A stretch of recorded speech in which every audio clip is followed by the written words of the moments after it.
ଶୋଇ ଥାଏ ଯେ ଥାଏ ତୁମ କଥା ଭାବୁଥାଏ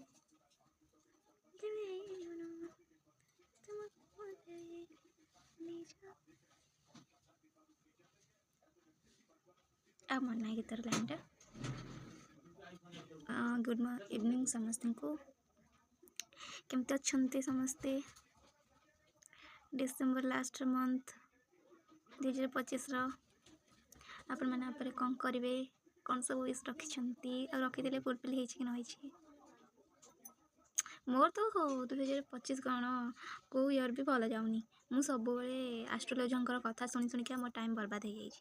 ମାନେ ମୁଁ ସବୁଦିନ ଦେଖିବି ଭାଗ୍ୟ ଫଳ, ରାଶି ଫଳ, ଭାଗ୍ୟରେଖା, ଏମିତି ସବୁ ଚ୍ୟାନେଲ୍ ସବୁ ଦେଖିକି ମୁଣ୍ଡ ଖରାପ ହେଇଯାଇଛି।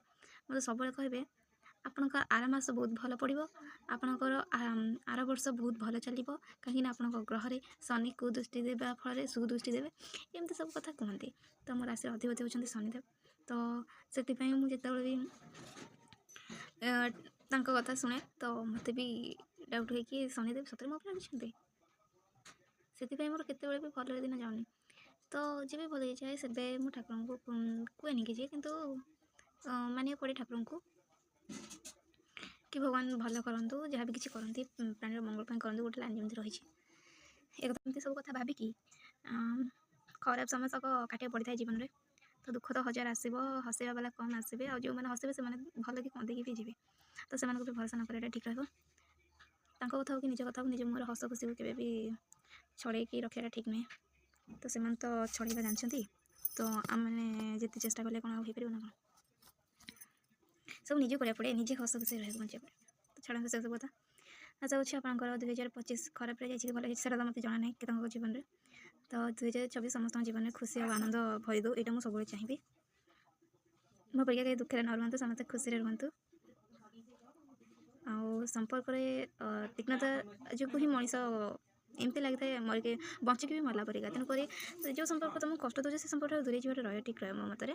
ଏତିକି ମେସେଜ୍ ରଖିବି କି ଯେଉଁଠୁ ଆପଣଙ୍କୁ ଟିକେ ବି ଆଘାତ ଲାଗୁଛି ସେଠାରେ ଆପଣ ଦୂରେଇ ଯାଆନ୍ତୁ। ଆଉ ଦୂରେଇ ଗଲେ ବୋଲି ଆପଣ ଏଇଟା ଭାବନ୍ତୁନି କି ମୁଁ ଦୂରେଇଛି ତ ମୋ ସହିତ ତାପରେ ଘଟଣାଟା ଠିକ୍ ରହିବ, ସେମିତି ହେବନି। କାହିଁକିନା ଆପଣ ସିନା ଦୂରେଇ ଗଲେ କ'ଣ ସିଏ କ'ଣ ତାଙ୍କ ଯେଉଁମାନେ ଆପଣଙ୍କ ପାଖକୁ ଆସିଥିଲେ ଖରାପ ହେଉ କି ଭଲ ହେଉ ସିଏ କ'ଣ ଦୂରେଇ ପାରିବେ କି? ତ ସେ ଦୂରେଇବେନି, କେବେ ବି ଦୂରେଇବେନି। ଆପଣ ମଲା ପରେ ବି ଆପଣଙ୍କ ପଛରେ ଲାଗିକି ରହିବେ ସେମାନେ ପ୍ରେତାତ୍ମାଠାରୁ କମ୍ ନୁହନ୍ତି। ତ ଏତିକି ମେସେଜ୍ ରଖିବି କି ନିଜକୁ ଟିକେ ବି ଆଘାତ ମିଳୁଛି ଆପଣ ସେଠାରୁ ପଳେଇ ଆସନ୍ତୁ, ମାନେ ସେ ସମ୍ପର୍କ ହେଉ କିମ୍ବା ଯେକୌଣସି ସମୟ ହେଉ ସେ ସମୟଠାରୁ ଦୂରେଇ ଆସନ୍ତୁ ନିଜ ମନରୁ। କିନ୍ତୁ ଏଇଟା ମାନେ ତ ସମସ୍ତେ ନିଜର ଚେହେରାକୁ ଟିକେ ଦେଖନ୍ତୁ, କାହିଁକିନା ନିଜ ଚେହେରାଠାରୁ ଏ ସଂସାରରେ ଆଉ କିଛି ବି ନାହିଁ। କାହିଁକିନା ନିଜ ଶରୀର ନିଜ ଫେସ୍ କହିବାକୁ ଗଲେ କୌଣସି ରତ୍ନଠୁ କମ୍ ନୁହେଁ। କାହିଁକିନା ସେଇ ଶରୀର ଆଉ ସେଇ ଚେହେରାକୁ ଭଗବାନ ଆମକୁ ଦେଇକି ପଠାଇଥାନ୍ତି। କିଛି ତ ଆମେ ହାତ ଧରିକି ଆସିନଥାଏ, କେବଳ ଶରୀରଟିକୁ ଅନେଇକି ଆସିଥାଉ, ଜୀବନ ପ୍ରାଣଟିକୁ ଅନେଇକି ଆସିଥାଉ। ଭାବନା ତ ଏଇଠୁ ଆରମ୍ଭ ହୁଏ। ଭାବନା ଆଉ ସଂଘର୍ଷ ସବୁ ଜନ୍ମ ହେବା ପରେ ଏଇ ଭୂମିରେ ହିଁ ଆରମ୍ଭ ହୁଏ।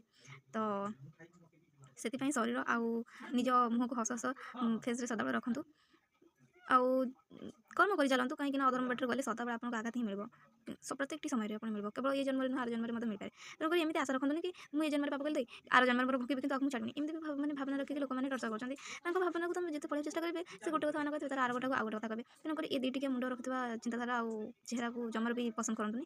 ତାଙ୍କଠାରୁ ଦୂରେଇ ଯିବାଟା ହିଁ ଠିକ୍ ରହିବ ମୋ ମତରେ। ଯେତେ ନିଜର ହୁଅନ୍ତୁ, ଯେତେ ରକ୍ତ ସମ୍ପର୍କର ହୁଅନ୍ତୁ, କାହିଁକିନା ଜନ୍ମ ସିନା ହେଇଯାନ୍ତି କିନ୍ତୁ ସମ୍ପର୍କ ଏଇଠି ବାନ୍ଧି ରଖେନି କାହାକୁ ବି ଗୋଟେ କଥା। କାହିଁକିନା କେତେ ସମୟ ଅନୁସାରେ ସମସ୍ତେ ଦୂରେଇ ଯାଆନ୍ତି। ତ ଆମେ ସେଇ ସମ୍ପର୍କରେ ବେଶୀ ଦିନ ରହିବାନି, କାହିଁକିନା ଦେଖିବେ ଯିଏ ଯାହାର କର୍ମ ଯେତିକି ଥାଏ ସେ ତେଣିକି ତା ଆୟୁଷ ମଧ୍ୟ ସେତିକି ଅନୁସାରେ ରହିଥାଏ। ତେଣୁକରି ଅଧା ବାଟରେ ଦେଖୁଥିବେ ବୁଢ଼ାବୁଢ଼ୀ ସ୍ୱାମୀ ସ୍ତ୍ରୀ ଥିବେ, ତାଙ୍କ ଭିତରୁ ସ୍ୱାମୀ ଆଗ ମରିଯାଉଥିବ ନହେଲେ ସ୍ତ୍ରୀ ଆଗ ମରିଯାଉଥିବ। ତେଣୁକରି ଏ ସମ୍ପର୍କ ଆଜ୍ଞା କିଛି ବି ନୁହେଁ, ଏସବୁ ସମ୍ପର୍କ ଦୂରେଇ ଯାଆନ୍ତୁ। ଏତିକି କହିବି। ମୁଁ କହେ ମାନେ କେବଳ ଗୋଟେ ସମ୍ପର୍କ ନୁହେଁ, କାହିଁକିନା ଲଭର୍ସ ସମ୍ପର୍କ ନୁହେଁ, କାହିଁକିନା ପ୍ରେମିକ ପ୍ରେମିକା ସମ୍ପର୍କରେ ବି ବହୁତ ତୀକ୍ଷ୍ଣତା ରହିଥାଏ। ସିଏ ଆଜି ଭଲ କହୁଥିବ, କାଲି ଆଡ଼ିକି କହିବ କି ତୁ ପାଗଳଟା, ତୋ ମୁଣ୍ଡ ଖରାପ ହେଇଯାଇଛି, ତୋ କଥାବାର୍ତ୍ତା ଠିକ୍ ନାହିଁ, ଏମିତି ଆଡ଼ୁ କ'ଣ ନ କଥା ବାହାରିବ ତାର ଠିକ୍ ନାହିଁ। ଆପଣ କରୁନଥିବା କଥା ମଧ୍ୟ ଆସିବ, କେବଳ ସେ ସମ୍ପର୍କ ନୁହେଁ ସବୁ ସମ୍ପର୍କରେ ସବୁ ସମୟରେ ବାହାରିବ। ତେଣୁକରି ଏ ଫାଲତୁ କଥାଠୁ ଟିକେ ଦୂରେଇକି ଯାଆନ୍ତୁ।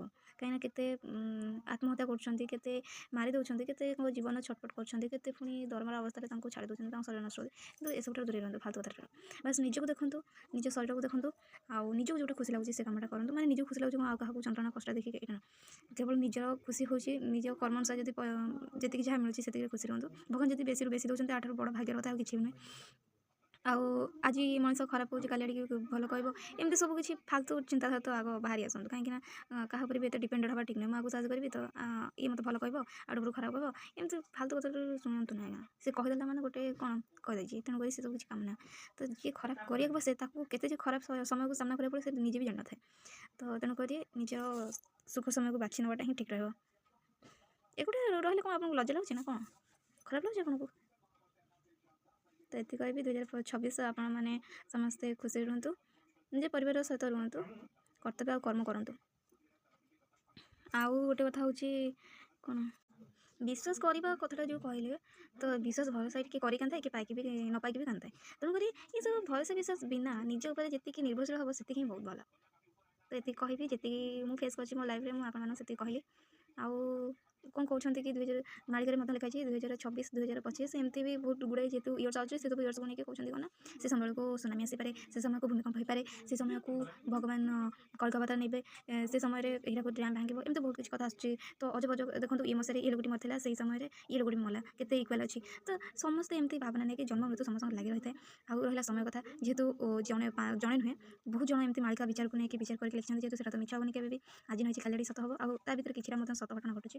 ତ ଏଠି ସମସ୍ତେ ଦଣ୍ଡ ପାଇବା ଭାଗିଦାର ହେବେ କଳିକି ଅବତାର ଯେହେତୁ ଭଗବାନ ନେଇକି ରହିଛନ୍ତି ସେଇଟା କେବଳ ତାଙ୍କର ସମୟ ଅନୁସାରେ ସେ ବାସ୍ କର୍ମଟିକୁ କରିବା ପାଇଁ ସେ ସମୟଟିର ନିର୍ଦ୍ଧାରିତ ସମୟ ଦିଆଯାଇଛି।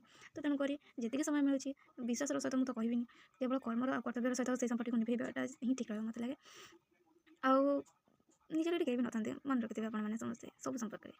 ଏତିକି କହିବି 2026 ଆପଣମାନେ ଆପଣଙ୍କ ଶରୀର ଧ୍ୟାନ ନିଅନ୍ତୁ, ଫେସ୍ର ଧ୍ୟାନ ନିଅନ୍ତୁ, ନିଜ ହସ ଖୁସିର ଲାଇଫ୍କୁ କେମିତି ଜିଇଁବେ ସେଇଟା ନିଜକୁ ଭିତରେ ବାଛି ନିଅନ୍ତୁ।